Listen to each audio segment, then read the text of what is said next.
Donc moi je suis François-Marie Drieux, je suis le violon solo de l'orchestre Les Siècles. Berlioz a toujours utilisé cet instrument par la masse et par éventuellement son lien avec les autres instruments de l'orchestre. C'est quand même un instrument qui a déjà une forme quasiment définitive depuis très longtemps. Mais il est né à Paris, rue de Mourterne, en 1863.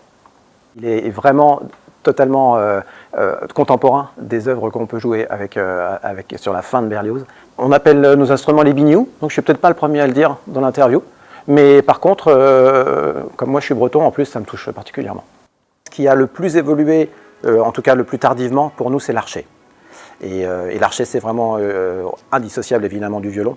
Les dernières améliorations qu'il y a pu y avoir sur l'instrument, les plus tardives, et qu'on va rencontrer, disons à peu près à la période de Berlioz, c'est cette confrontation romantique avec un groupe de plus en plus grand, l'orchestre qui devient de plus en plus gigantesque, et par rapport aux salles aussi, qui deviennent de plus en plus grandes. C'est finalement des modifications techniques qui permettent de supporter mieux la pression des cordes, et donc de finalement pouvoir donner beaucoup plus de puissance au bout du compte, et aussi beaucoup de richesse.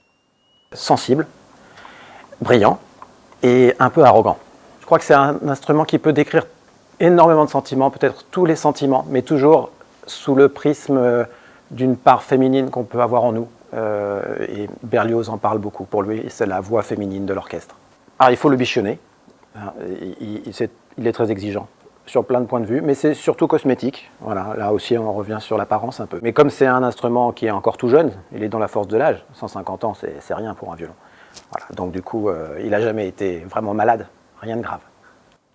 Un pan, la richesse et la variété de ses couleurs, pour la manière qu'il a de les mettre en avant, sa prestance et là un petit peu son arrogance.